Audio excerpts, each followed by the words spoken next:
Karinding.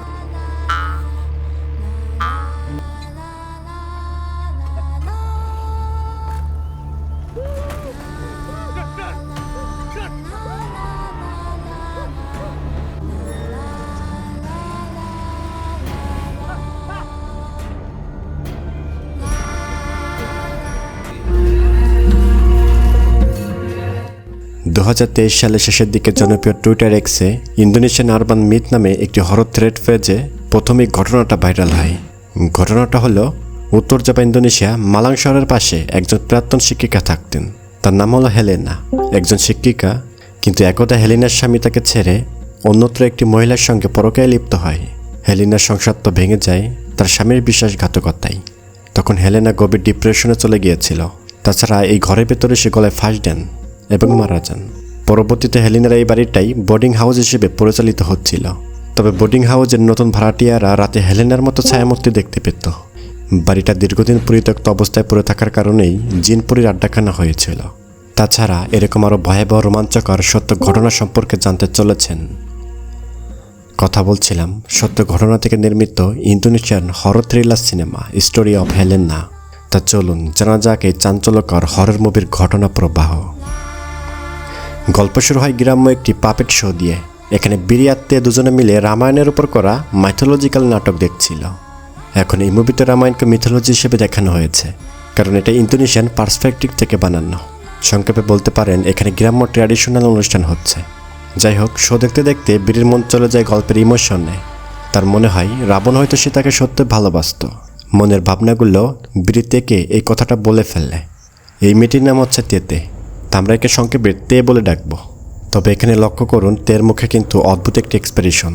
মনে হচ্ছিল তে অন্য কিছু গভীরভাবে অনুভব করছে। এখানে ভাবছিল কিছু একটা। তে হেসে বলল, ভালোবাসা আর পূর্ণতার মধ্যে খুবই শুকনো একটা লাইন থাকে। সব ভালোবাসা আর পূর্ণতা পায় না। বীর তখন একটু কনফিউজড হয়ে গেল তের এই অদ্ভুত কথাগুলো শুনে, কিন্তু কিছু না বলে চুপচাপ বসে রইল।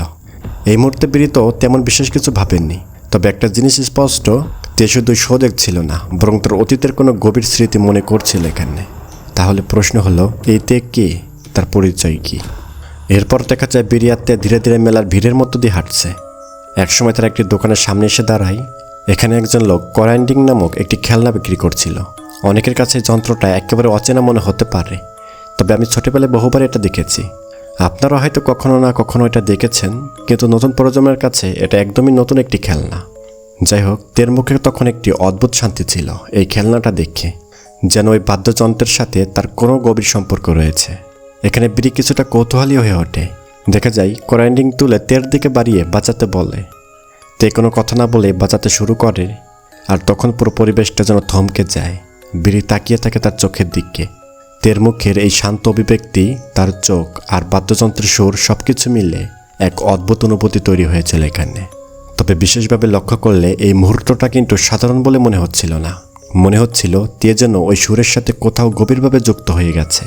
এরপর গল্প চলে আসে বোর্ডিং হাউসে। 3 বন্ধু এসাপ, ডনি আর ইরন, তারা পড়াশোনায় ব্যস্ত ছিল। সবকিছু স্বাভাবিক মনে হলেও বাতাসে একটা অদ্ভুত চাপার টেনশন যেন এখানে ছিল, যেন কিছু একটা ঘটতে চলেছে। ঠিক তখনই নান্দু নামের আরেকজন বন্ধু কোনো কথা না বলে চুপচাপ ঘরে ঢুকে পড়ে। সে তো সোজা নিজের রুমে চলে যায়। 3 বন্ধু কিন্তু এই দৃশ্যটা দেখেছিল বসে। নান্দুর মুখে কোনো বিশেষ অভিব্যক্তি ছিল না, কেমন গম্ভীর ভাব। কিন্তু তার এই নিঃশব্দ উপস্থিতিতে পুরো পরিবেশটা যেন অদ্ভুত হয়ে যায়। এদিকে বিরিয়াতে তো মেলা শেষ করে বাড়ি ফিরছিল বাইকে। রাস্তার একপাশে বাইক থামাতেও জানায় তে এখানেই নামবে। তে হালকা করে বিড়িকে ধন্যবাদও জানায়। এভাবে বিড়িকে বিদায় দিয়ে তে হেঁটে চলে যাচ্ছিল। বিড়ি জানাই, আমি তোমায় বাড়ি পর্যন্ত পৌঁছে দিতে চাই। তবে তে বলে, আমি একাই যেতে পারবো।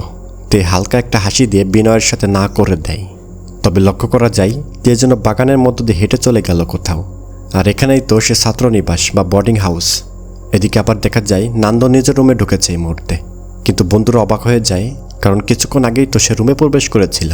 এখন প্রশ্ন উঠল, যে প্রথম নান্দকে ওরা দেখেছিল সে আসলে কে ছিল ওটা? এরপর দেখা যায় রাতের বেলা বিড়ি যখন বাড়ি ফিরছিল, একটা প্রজাপতি তার সাথেই ঘরের ভিতর ঢুকে যায়। বিড়ির কাছে এটা বড়ই চাঞ্চল্যকর মনে হয়। পরের দিন সকালে বিড়ি যখন কলেজের জন্য বের হচ্ছিল ঘর থেকে, সে তো বেরোতে গিয়েই সে প্রজাপতিটাকে আবারও দেখতে পায়। এবারে প্রজাপতিটা শান্তভাবে একটা গাছের পাতায় বা ফুলের উপর বসেছিল। বিড়ি কোনো কিছু না ভেবে গাছটার উপর পানি ছিটিয়ে দেয়। এরপরেই তো বিরি কলেজ ক্যাম্পাসে এসে পৌঁছায়। কিছুক্ষণ পরে এরন এসে বিরিকে বলে যে বোর্ডিং হাউসে আজকাল অনেক অদ্ভুত ঘটনা ঘটে যাচ্ছে, সে খেয়াল আছে নাকি তোমার? তাছাড়া বিরি কিন্তু এদের সাথেই থাকে, মানে এরনদের সাথেই। এরন বলছিল বিরিকে, আমি গত রাতে দেখেছি নান্দর মতো দেখতে একজন আমার রুমে ঢুকেছিল, কিন্তু আসল নান্দ তো পরে এলো। তাহলে প্রথমে যে ঢুকলো সে কে ছিল? তবে বিরি এসব শুনে হেসে উড়িয়ে দেয়। বিরি বলছিল হয়তো তোমাদের হ্যালুসিনেশন হতে পারে এটা, তাছাড়া আর কি হবে। কিন্তু এরন তো খুবই সিরিয়াস ছিল এ বিষয়, কারণ তারা সচক্ষে দেখেছে নান্দর মতো কেউ প্রবেশ করলো। এখানে এরনের মুখের ভাবটাই বদলে গিয়েছিল, যেহেতু বিশ্বাস করলো না বিরি। এখানে এরন স্পষ্টভাবে বিরিকে বলে দেয়, দয়া করে এসব নিয়ে মজা করিস না। তুই যদি এমন অবিশ্বাস করিস, তোর সাথে আর কোনো সম্পর্ক বা কোনো কথাই শেয়ার করব না। এই দিন পর সন্ধ্যায় নান্দ তার গার্লফ্রেন্ড অ্যালেনকে নিয়ে বোর্ডিং হাউসে আসে। যেহেতু বোর্ডিং হাউসটা আজ ফাঁকা, কারণ তার বাকি বন্ধুরা আজ বাইরে গিয়েছিল, মানে অনেক রাতে ফিরবে, 9টার পর। এখানে নান্দ তো এলেনের জন্য একটি ব্যাগ উপহার এনেছিল। এলেন এটা দেখে দারুণ খুশিও হয়েছিল। এইভাবে তারা যখন ঘরের মধ্যে প্রবেশ করে, তবে এতক্ষণে কিন্তু এরন, ডনি, অ্যাসেপ এরা কিন্তু এসে পৌঁছায়নি। ঘরটা একদমই ফাঁকা, আর সব কিছুই তো স্বাভাবিক ছিল। এখানে নান্দ চা বানাতে কিচেনে চলে যায়। এখানে এলেন একা ছিল ড্রয়িং রুমে। ঠিক তখনই তার নজর পড়ে একটা প্রজাপতির জন্য পেইন্টিংয়ের পাশে শান্তভাবে বসে আছে। কৌতূহলী হয়ে এলেন ঘরের ভেতরটা দেখতে শুরু করে, আর তখনই সে দেখে একজন মহিলা সাদা কাপড়ে ঢাকা দাঁড়িয়ে আছে। মুহূর্তটা এতটাই ভয়ঙ্কর ছিল যে এলেনের মাথা যেন অবাস হয়ে যায়। ঠিক তখনই নান্দ যেন চা নিয়ে আসে ওখানে। এলেনকে ডাক দিয়েছিল, এই নাও তোমার চা। কিন্তু কাপের দিকে তাকাতেই এলেনের গলা শুকিয়ে যায়, কারণ চায়ের কাপটা তো কোনো মানুষের হাতে ধরা নেই, এটা যেন কাটা পড়া একটা হাত কাপটা ধরে রেখেছিল। এলেন কিছু না ভেবে চিৎকার করে বেরিয়ে যায় ঘর থেকে। এলেন সরাসরি গাড়ির দিকে ছুটে যায়, সে এখনই বাড়িতে ফিরে যাবে। ডেটিং করার শখ মিটে গেছে তার। এলেন গাড়িতে চুপচাপ বসেছিল, এতটা আতঙ্কে ছিল যে একটা কথা বলতে পারল না। নান্দ এলেনকে জিজ্ঞাসা করলো, কি হলো, এমন করছো কেন? কিন্তু এলেন শুধু বলল, আমি বাড়ি যেতে চাই, এখানে ভালো লাগছে না। এভাবে নান্দ কিছু না বুঝেই এলেনকে নিয়ে চলে যায় গাড়িতে করে। এর বেশ কিছুক্ষণ পর বাকি বন্ধুরা যখন বাড়িতে ফিরে আসে, তখন তারা এলেনের ব্যাগটা দেখতে পায় পড়ে আছে মেঝেতে। ব্যাগটা দেখে মনে হচ্ছিল এটা কোনো লেডিস ব্যাগ। এখানে আসেফ হাসতে হাসতে বলল, দেখতে তো গিফটের মতো লাগছে এই ব্যাগটা। বাকি সবাইও হেসে সে ব্যাগটা নিয়ে আর কিছু ভাবলো না। তারা বুঝতে পারলো বাসায় হয়তো কোনো মেয়ে এসেছিল, আর এটা এনেছে তাদের কোনো একজন বন্ধু। এরন তো নিজের রুমের দিকে যাচ্ছিল, তবে এরনের পা হঠাৎ ভাঙা কাপের টুকরোতে লেগে যায়। এরন তো প্রচণ্ড রেগে বকাঝকা করতে শুরু করে। এভাবে ভাঙা কাপের টুকরোগুলো গুছিয়ে সে ডাস্টবিনে ফেলে দেয়। তারপর সে জানালা বন্ধ করতে যায়, কারণ অনেক রাত হয়ে গেছে। কিন্তু তখনই জানলার কাছে সে একজন মহিলার ছায়া দেখতে পায়। এক মুহূর্তের মধ্যেই তার শরীরটা যেন জমে গেল ভয়ে। এরন তো তড়িগড়ি করে পেছনে তাকিয়েছিল, কিন্তু সেখানে তো কেউ নেই। ভয়ে বেশে তো কিচেনের দিকে হেঁটে যাচ্ছে অ্যাসেপের দিকে। আর তখনই সেই সাদা কাপড় পরা ভয়ঙ্কর মহিলাকে সে স্পষ্ট দেখতে পায়। সবকিছু এত দ্রুত ঘটে যে এরন কোনো প্রতিক্রিয়াই করতে পারে না। মহিলাটা সোজা তার উপর ঝাঁপিয়ে পড়েছিল। এই দৃশ্যটা খুবই বিভৎস ছিল। এরন তো ভয়ে মেঝেতে লুটিয়ে পড়ে। ঘরের পরিবেশটা মুহূর্তে যেন বদলে যায়, আর এসব জন্য এরন একাই দেখছে এই মহিলাকে। ঘর ভর্তি হয়ে যায় ভারী আতঙ্কে। তার চোখ আবারও সে ছায়াকে খুঁজতে থাকে। সে এবার দেখতে পায় মহিলাটা টেবিলের উপর বসে আছে আবার। এ দৃশ্য দেখে এরন তো ভয়ে চিৎকার করে উঠেছিল বেশ। চিৎকার শুনে অ্যাসেপ দূরে এসেছিল কিচেন থেকে। তার মুখেও তখন ভয়ের ছাপ স্পষ্ট, মানে এরন খুবই ভয় পেয়েছিল এখানে। এরন অদ্ভুত রকমভাবে ভয়ে কাঁপছিল। এর বেশ কিছুক্ষণ পর ডনিকে আসতে দেখা যায়। ততক্ষণে পুরো বাড়ির পরিবেশ ভয়ে আতঙ্কে ছেয়ে গেছে। তবে ডনি তো ঘরের মধ্যে এসে বুঝতে পারে না এরনের হঠাৎ হলোটা কি। অ্যাসেপ ডনিকে বলছিল, আমি তো রান্নাঘরে ছিলাম, কিন্তু হঠাৎ এরন যেন চিৎকার চেঁচামেচি করতে শুরু করলো। আর এসেই তো দেখলাম এই অবস্থা। তারা দুই বন্ধু এরনকে অবাক করে সান্ত্বনা দিচ্ছিল, এজন্য একটু স্বাভাবিক হতে শুরু করে। তবে কেমন যেন কোনো একটি মোহই যেন আটকে গেছে এরন, দিশেহারা অবস্থা। তবে দেখা যায় একটা হাস্যকর ব্যাপার। ডনি তার আন্ডারপ্যান্টের ভেতর থেকে দুর্গন্ধময় ঘাম এনে এরনের নাকে ধরা মাত্রই তার হুঁশ ফিরল। এরন তো বমি করতে চায়। এই দৃশ্যটা এতটাই জর্দাম ছিল যে সে ভয়ের মুহূর্তে অজান্তে একটা অদ্ভুত নিরাপত্তা ও হাসি ধরে যায়। তার পরের দিন সকালে লেমবাং ওয়েটজাবা ইন্দোনেশিয়া দেখানো হয় সুন্দর প্রকৃতির পরিবেশ।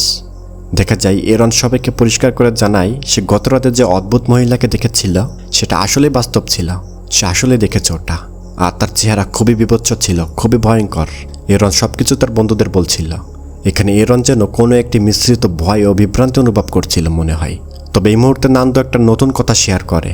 নান্দো বলে, গত রাতে আমার গার্লফ্রেন্ড এলিনো এইরকম মহিলাকে দেখেছিল ঘরের ভিতর, এবং সে এতটা ভয় পেয়েছিল যে তখনই যেন এখান থেকে পালিয়ে গিয়েছিল। এটা শুনেতে আসেফ সরাসরি নান্ডুকে দোষারোপ করতে শুরু করে, বোকাচোকা করছিল। আসেফের ধারণা এইসব ঘটনা নান্দুর কারণেই ঘটেছে, হয়তো এলিনকে বাড়িতে আনা তার সবচেয়ে বড় ভুল ছিল। আসেফের যুক্তি হলো অনাকাঙ্ক্ষিত মহিলাকে ঘরে আনার জন্যই কোনো অশুভ শক্তির উপস্থিতি হয়েছে এই ঘরে। তবে নান্ডু তো কোনো কথা ছাড়াই এই অভিযোগটার জন্য অস্বীকার করে। সে জানায় যে কোনো ভুল করেনি সে, এ বাড়িতে ভূত আগে থেকেই ছিল, তার গার্লফ্রেন্ডের জন্য হয়নি। এভাবে তর্কে জড়িয়ে পড়েছিল নান্দু আর আসেফ। এদিকে টেনশনের বাহিরে অন্য এক জায়গায় বেরি এবং তে একদম শান্ত মেজাজে লেকের ধারে বসেছিল। তারা গল্প করছে, তবে খুবই কম কথা হয় এখানে। বিরির মনে একটা প্রশ্ন ঘুরে বেড়াচ্ছিল বেশ কদিন যাবৎ। তা হলো তেতের সাথে বিরির এতবার দেখা হলো, কিন্তু বিরি এখনও তের সম্পর্কে তেমন কিছুই জানে না। যেমন সে থাকে কোথায়, তার মা বাবা কে, তাদের বাড়ি কোনটা, কিছুই জানে না এসব। তে খুবই কম কথা বলেছিল এখানে। তে শুধু এতটুকু বলে প্রতিটা জিনিসের একটা সময় আছে। বিরি তখন এই কথাটাকে খুব সহজে নিয়েছিল। বিরি বুঝেছিল তে এই মুহূর্তে তার পরিচয় রিভিল করতে চাচ্ছে না। বিরি বলছিল সময় তো নিয়ন্ত্রণ করা যায়, কিন্তু তের মতামত আলাদা বিষয়, মানে সময় নিয়ন্ত্রণ করা যাবে না।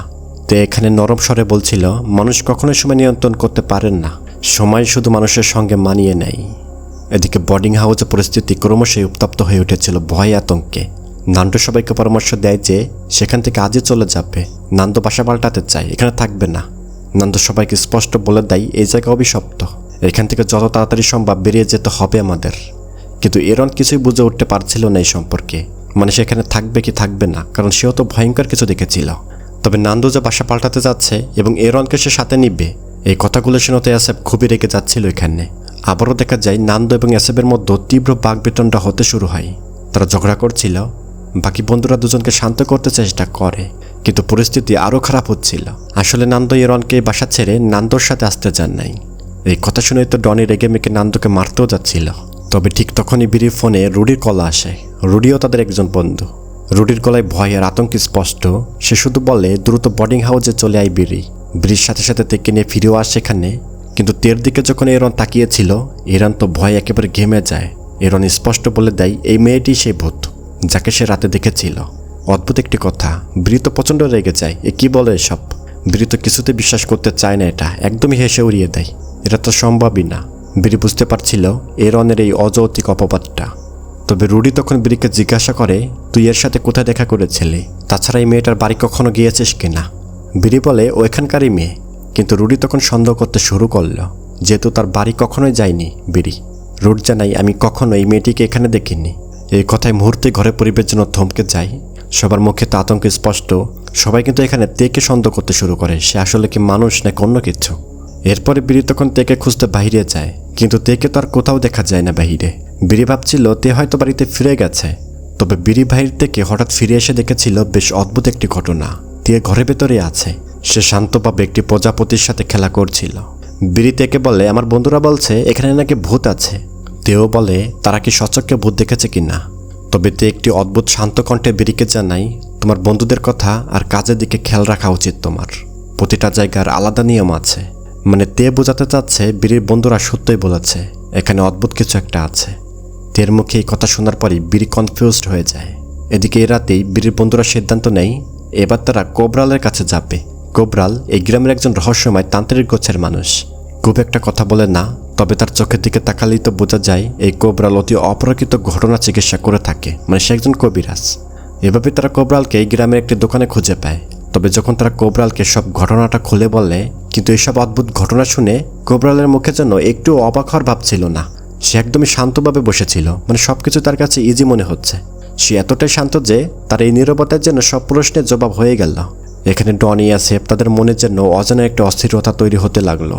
এসেফের মনে হঠাৎ সন্দেহ জাগে। তার মনে হতে থাকে এই কোবরালকে আগে থেকে সবকিছু জানে যা আমরা বলতে এসেছি। কোবরাল তখন ধীরে ধীরে মুখ তুলে শুধু বলল প্রতিটা জায়গারই নিজস্ব নিয়ম আছে, মানুষের উচিত তার কথা আর আচরণের উপর খেয়াল রাখা। মানে কোবরাল এখানে ঘুরিয়ে পেয়েছে একই কথা বলতে চাচ্ছিল যে ওই বাড়িটা একদম নিরাপদ নয়, একটি অভিশপ্ত বাড়ি, ওখানে অতি অপরিচিত কিছু একটা রয়েছে। কোবরাল এখানে আর তেমন একটা পরামর্শ দেয় না, গম্ভীর ভাব তার। এজন্য এসেফরা এখান থেকে বাসায় ফিরে যাবে। এরপরে এরকমই একটি সন্ধ্যায় বিরি নিজের কাজ করতে ব্যস্ত ছিল। মনে হচ্ছে বিরি গল্প বা উপন্যাস লিখতে বসেছে ল্যাপটপে। সবকিছু একেবারে স্বাভাবিক শান্ত। ঘরের ভেতর তখন কোনো অস্বাভাবিক শব্দ কিছুই নেই। সে নিজের রুটিন মেনে মন দিয়ে কাজ করছিল তার। কিন্তু ঠিক তখনই তার কানে ভেসে আসে এক অদ্ভুত গা ছমছমে গুনগুনানি। মেয়েলি কণ্ঠস্বর খুবই আস্তে, যেন কেউ কোনো সুর গাইছে। ঘরে কোনো একটি কোণে থেকে আসছে এটা। বিড়ি কিছুক্ষণ বোঝার চেষ্টা করলো এটা কি কানে ভুল শুনছি নাকি, কিন্তু কৌতূহল সামলাতে না পেরে বিড়ি তো ধীরে ধীরে কাজ ফেলে সে বের হয়ে এলো রুম থেকে। বিড়ি এখানে অদ্ভুত একটা কিউরিওসিটি নিয়ে লিভিং রুমের দিকে এসেছিল, আর তখনই তার চোখ স্থির হয়ে থমকে গেল। তার সামনে বসে আছে তো একজন নারী। নারীটির মুখে কোনো এক্সপ্রেশন নেই, কোনো আবেগ নেই, নড়াচড়া নেই, শুধু এক ঠান্ডা শূন্য দৃষ্টি। কালে দুটো চোখে এসে তাকিয়ে আছে, কিন্তু তাতেও যেন কোনো অনুভূতি নেই, না দুঃখ, না রাগ, না ভয়। তবে বিড়ি চাইছিল এই নারীকে সে দেখবে, এজন্য বিড়ি তো এই নারীর দিকে এগোতে লাগলো। বিড়ির মধ্যে অজানা একটা কৌতূহল ছিল মেয়েটিকে দেখার জন্য, এটাই স্পষ্ট। বিড়ি যখন মেয়েটির দিকে এগোচ্ছিল ঠিক তখনই যেন ফোনের বা টেলিফোন বেজে উঠল। এই শব্দে বিড়ির মনোযোগ ছিন্ন হলো। এই মহিলার থেকে সে তাকিয়েছিল ল্যান্ডফোনের দিকে, কিন্তু ফোনটা রিসিভ করে সে যখন আবারও সে টেবিলের দিকে তাকালো, মহিলাটাও দাও, কোথাও নেই। পুরো ঘরটা হিমশীতল নিরাপদে আচ্ছন্ন হয়ে গেল, যেন কিছু ঘটেনি অথবা কখনো ছিলই না কিছু এখানে। এখান থেকে সিন চলে যায় পরের দিন বিকেলের দৃশ্যে। দেখানো হয় লেকের পাশে তে বসে অপেক্ষা করছিল বিড়ির জন্য। খানিক পরে বিড়িও এসে পড়ে। বিড়ি তাকে জিজ্ঞাসা করে, তুমি এতটা চুপচাপ কেন? কষ্টে আছো নাকি কোনো কিছু ভেবে? তে আস্তে আস্তে উত্তর দেয়, এটা অনেক লম্বা গল্প। আমার কিছু অতীত আছে, সেদিনগুলো মনে করলে আমার মনটা আরও ভেঙে যাবে। বিড়ির উচিত নয় আমার ব্যাপারে এত কিছু জানার। বিড়ি এই কথাটা শুনে বেশ অপমানিত হয়েছিল, মানে তার কোনো অধিকারই নেই তে সম্পর্কে জানার। তাই এখান থেকে রাতের দৃশ্য দেখানো হয়। এদিকে বিড়ি একদিন হঠাৎ জানতে পারে এক চমকে দেওয়া সত্য। এই বোর্ডিং হাউসের একটি পুরাতন আলমারি থেকে বিড়ি এই ডায়েরিটা খুঁজে পায়। ডায়েরির মধ্যে একটি পুরানো ছবি। তবে অদ্ভুত হলো এটাই তো তের ফটো। বেশ অদ্ভুত, তের ফটো এই বাড়িতে কেন? তবে এই ডায়েরি এবং ছবিতে তের আসল নাম লেখা ছিল হেলেনা। পরে বিড়ি হেলেনার পুরো ডায়েরিটা পড়ে।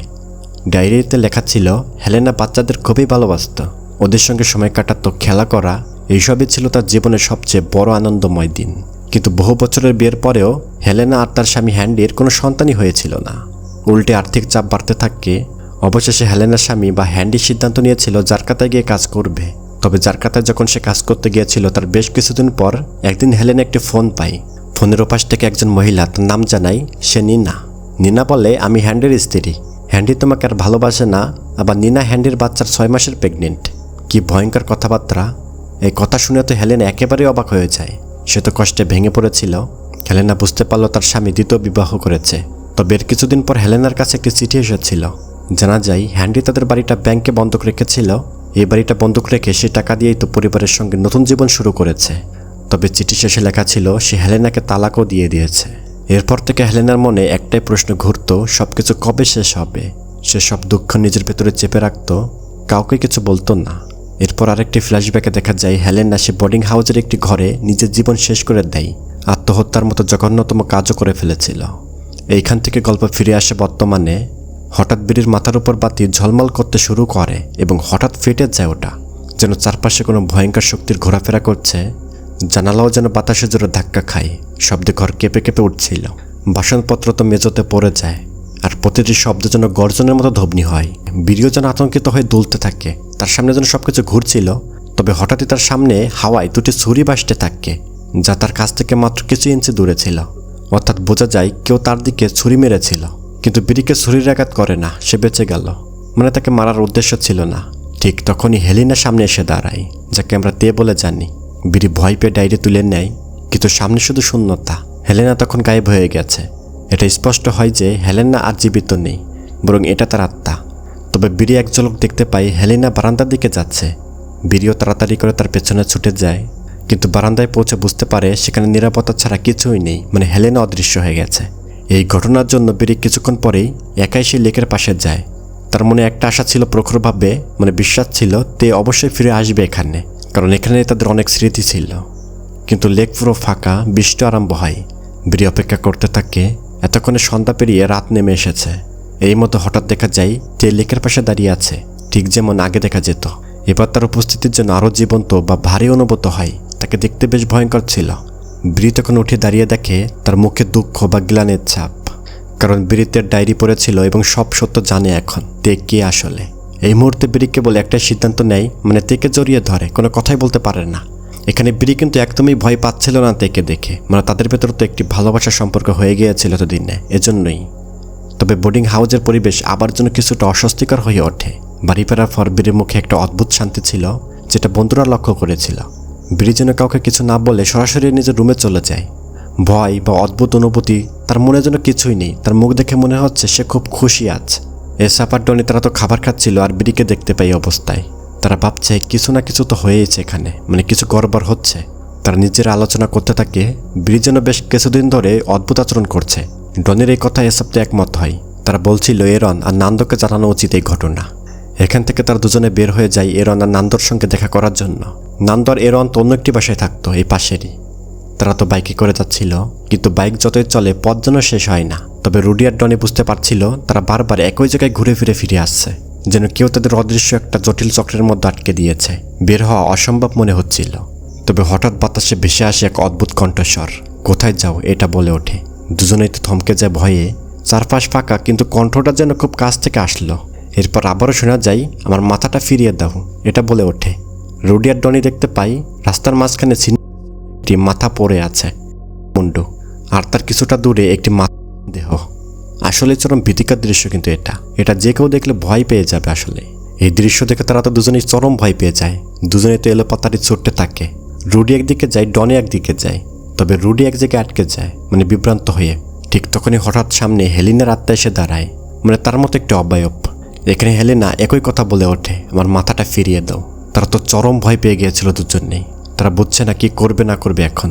কোনো মতে তারা দ্রুত পালিয়ে যেতে সক্ষম হয়েছিল এখান থেকে। এদিকে বোর্ডিং হাউসে এসব বিড়ির রুম থেকে উচ্চস্বরের জন্য গান বাজার শব্দ শুনতে পায়। এসব তো কিচেনে থালা বাসন পরিষ্কার করছিল। তবে প্রথমে সবকিছু স্বাভাবিক মনে হলেও মুহূর্তের মধ্যে গানটা এক নারীর কণ্ঠের আওয়াজে রূপান্তরিত হয়। ভয়ানক কণ্ঠ। আবার হঠাৎ যেন টেলিফোন বেজে ওঠে। ল্যান্ডলাইনে কল দিয়েছিল কেউ একজন। এসব ফোনটা ধরলে এক নারীর কণ্ঠস্বর শোনা যায়। সে বলছিল ফোনটা হেলিনাকে দাও, হেলিনার সঙ্গে কথা বলতে হবে। এসব তো ক্যাজুয়ালি বলে এখানে কোনো মহিলা থাকে না বা হেলিনা নাম করে কেউ থাকেন না। তখন ফোনের ওপাশ থেকে একদম দ্রুত উত্তর আসে, হেলিনা এখন সোফায় বসে আছে দেখো। এই কথা শুনে এসব যখন ঘুরে দেখলো পিছনে, হেলিনা যেন দাঁড়িয়ে আছে ওখানে। তার চোখ লালচে রকমের বিভৎস, মুখের ঠান্ডা ভাবটা এতটা যে বাতাসের হাওয়া তার সামনে গরম মনে হয়। অন্যদিকে রুডি আর ডনি এসে পড়ে নান্দোর কাছে। তবে নান্দো আর এরন ঘর থেকে বের হয়ে দেখে ডনিরা যেন কেমন ভয় পেয়ে আছে, আতঙ্কে। তবে এরই মধ্যে এসাপও এসে পড়ে এখান থেকে, মানে বিড়ির ঘর থেকে। এসাপ তো ভয় আতঙ্কে চরম পর্যায়ে। এসাপ খুব আতঙ্কিত মুখ নিয়ে এসে বলল আমি আজ রাতটা এখানেই কাটাতে চাই, বিড়ির ওখানে থাকতে চাই না, ওখানে সত্যই ভূত আছে। তা পরের দিন কলেজে বিড়ি যখন বসেছিল, এদিকে তার বন্ধুরা একটা সিদ্ধান্ত নেয়, মানে গোপনে, বিড়ি জানেন না। এরন, ডনি, এসাপ তারা করবে কি একজন কবিরাজকে নিয়ে বোর্ডিং হাউসে যাবে। তাদের আশা ছিল কবিরাজ অশুভ শক্তিটাকে ঘর থেকে বিদায় দিতে বাধ্য করবে। কবিরাজ নান্ডোকে বলল সকল দরজা জানলা বন্ধ করে দাও। কবিরাজ তো মন্ত্র পড়ছিল। জোরে জোরে চিৎকার করে সে অশুভ শক্তিকে বলল এই ঘর ছেড়ে যায় এখনই। ঠিক সেই মুহূর্তে দরজা নিজেই খুলে গেল, আর একটু অদৃশ্য শক্তি প্রখর জোরে কবিরাজকে হাওয়ায় উড়িয়ে নিয়ে ছুঁড়ে ফেলে দিল। সবাই তো হতবাক হয়ে গিয়েছিল দৃশ্যটা দেখে। এই সময় হেলিনা পুরো রূপে হাজির হয়। তার মুখে ছিল বেদনা, রাগ, একটি গভীর শীতলতা। কবিরাজ আবারও হেলিনার উপর আক্রমণ করার চেষ্টা করল তার জাদুবিদ্যা দিয়ে, কিন্তু হেলিনা হঠাৎ অদৃশ্য হয়ে গেল। তবে তখনই পেছন থেকে এসে কবিরাজের গলা চেপে ধরল। খুবই তুচ্ছ তাচ্ছিল্য করে কবিরাজকে ঘরের জানালা দিয়ে বাইরে ছিটকে ফেলে দিয়েছিল। এটা থেকে সবাই তো ভয়ে কাঁপছিল। আসলে ভয়ঙ্কর একটা দৃশ্য। তবে নান্দো যেন সাহস করে হেলিনার উপর আক্রমণ করে, কিন্তু হেলিনা নান্দোর গলা চেপে ধরে শূন্য উঁচু করে রেখেছিল। এই দৃশ্যটা এতটা ভয়ঙ্কর হয়ে উঠেছিল যে ডনি সেখানে হঠাৎ করে অচেতন হয়ে পড়ল। তখন বিড়ি বাড়িতে ফিরে এলো। বিড়ি দেখতে পেল এলাকারই কবিরাজ আহত অবস্থায় পড়ে আছে বাহিরে। বিড়ি বলল এখানে কি করছো? তুমি তো কবিরাজ, আমার মনে হয় আমার বন্ধুদের তোমার সাহায্য দরকার হবে। তবে কবিরাজ বলে আমি মাপ চাই বাবা, আমি কোনো সাহায্য করতে পারবো না এখানে। ভেতরে যা দেখো কি ঘটেছে ওখানে। বিড়ি তো সঙ্গে সঙ্গে ভেতরে ঢুকে পড়ল। বিড়ি ঘরের ভেতর প্রবেশ করে দেখলো এই অবস্থা এখানের। বিড়ি শান্তস্বরে বলল আমি চাই না তুমি আমার বন্ধুদের কোনো ক্ষতি করো। হেলিনাকে বেশ ভয়ঙ্কর দেখতে লাগছিল। তবে বিড়ির নানান স্পর্শকতার কথাই তে বা হেলিনা নান্দকে ছেড়ে দেয়, ধাক্কা দিয়ে ফেলে দিয়েছিল। তারপর বিড়ি অবশেষে নিজের সত্য কথা বলল। আসলে বিড়ি অনেক আগে জানতে পেরে গিয়েছিল তে আসলে একটা প্রেতাত্মা, কিন্তু কখনো প্রকাশ করেনি এবং তেকে সে ভুলও ভাবেনি, মানে তাকে ভয় পেত না। বিড়ি জানতো এই তে কোনো মানুষ না, তারপরেও তার সাথে সম্পর্ক করেছিল। মানে হলো তাদের ভিতর রিলেশনশিপটা আসলেই সত্য ছিল। এখানে তে বলে সে কখনো প্রেম করেছিল না বিড়ির সাথে। সে শুধু একজন ভালো বন্ধু হতে চেয়েছিল এবং মনের শান্তি পেতে চেয়েছিল। তখন এসব সরাসরি একটা প্রশ্ন করল, বিড়ি তুমি কি তার সাথে কোনো সম্পর্কে ছিলে কি না? কি ভয়ঙ্কর কথাবার্তা, ভূতের সাথে সম্পর্ক, এসব কথা বিড়ি কান দেয় না। বিরি চুপচাপ তের দিকে তাকিয়ে মৃদু স্বরে বলল, আমি ভালোবাসতাম না, আমি তার জীবনী থেকে গল্প লিখেছিলাম শুধুমাত্র। তবে আমরা কিন্তু দেখেছিলাম বিরি কিন্তু উপন্যাস লেখে বা গল্প লেখে ল্যাপটপে। এসব শুনে তে তখনও চুপ ছিল। তবে তেতের মুখের জন্য অদ্ভুত একটা হাসি ছিল এখানে, সন্তুষ্ট হাসি যাকে বলে। তেতে ভালোবাসার সঙ্গে বলল, আমি সব জানতাম। যখন তুমি গল্প লিখতেছিলে তখন আমি তোমার চারপাশেই থাকতাম। এটা তো বোঝা যাচ্ছে বিরি কিভাবে একজন জিন বা অদৃশ্য শক্তিকে ফাঁকি দিবে, সেই তো আগে থেকে জানবে বিরিকে। তাই এরই মধ্যে রুডি ফিরে আসে বাড়িতে, সাথে এনেছে কোবরালকে। তবে কোবরালকে উদ্দেশ্য করে হেলেনা বলে সে কোনো মতেই জায়গা ছেড়ে যাবে না। তবে হেলেনা বলে, আমি কখনোই দৃশ্যমান হব না এখানে, মানে কাউকেই দেখা দেবে না হেলেনা, এবং যাতে সবাই এখানে ভালো মতো থাকতে পারে, ভয়ভীতি না পায়। এক কথায় হেলেনা কারো ক্ষতি করবে না, সে অদৃশ্য অবস্থায় থাকবে সর্বদা। এখানে হেলিনা নরম সুরে বিরিকে জিজ্ঞাসা করে, আমি চলে যাওয়ার আগে কি আমাকে একবার আলিঙ্গন করতে দেবে তোমাকে? হেলেনা বিরিকে জড়িয়ে ধরতে চাচ্ছে। তবে কোবরাল দ্রুত বিরিকে সতর্ক করে। কোবরাল বলছিল, যদি তুমি হেলিনার কাছে যাও বা তাকে জড়িয়ে ধরো তাহলে এমনটা হতে পারে যে তুমি নিজের ইচ্ছায় তার কাছে তোমার আত্মা হেলিনাকে দিয়ে দিচ্ছ। এখানে থাকা সবার মাঝে কিছুক্ষণ নিরাপত্তা নেমে আসে। ভয় পাচ্ছিল। বিরিও ভাবছিল জড়িয়ে ধরবে নাকি ধরাটা উচিত হবে না, কিন্তু সব ভাবনা অপেক্ষা করে বিরি তো এগিয়ে যায়। দেখা যায় হেলিনাকে আলিঙ্গন করে বলল, আমি সর্বদাই তোমার বন্ধু হয়েই থাকবো। এতে করে হেলিনা একজন ভালো বন্ধু এবং ভালোবাসা পেল, যা জীবিত থাকাকালীন কখনোই পায়নি। যদিও হেলিনার স্বামীর এটা করা উচিত ছিল, নিজের স্ত্রীকে ভালোবাসা উচিত ছিল, কিন্তু হ্যান্ডি তো হেলিনাকে ছেড়ে চলে গেছে নিনা নামের একটা মেয়ের সাথে। তবে এরই মধ্যে হঠাৎ একটি কোমল আলো হেলিনার চারপাশে ঘুরতে থাকে। ধীরে ধীরে একটি প্রজাপতিতে রূপান্তরিত হয় আর হাওয়ায় উড়িয়ে যায় হেলিনা, অদৃশ্য হয়ে পড়ে। আচ্ছা, এখন আপনি হয়তো বুঝতে পারছেন শুরুতে যে প্রজাপতি দেখা গিয়েছিল সে কে ছিল। সে তো কেউ নয়, ওটাই তো ছিল হেলিনার উপস্থিতি। আর এইভাবে অবশেষে জানা গেল আসলে সেই ছায়াময়ী মেয়ে তে নিজেই ছিল। এরপর দৃশ্য বদলে চলে যায় একটি লাইব্রেরির শান্ত এক কোণের দিকে, যেখানে একজন অজানা মহিলা এক পুরানো বই হাতে তুলে নিচ্ছে।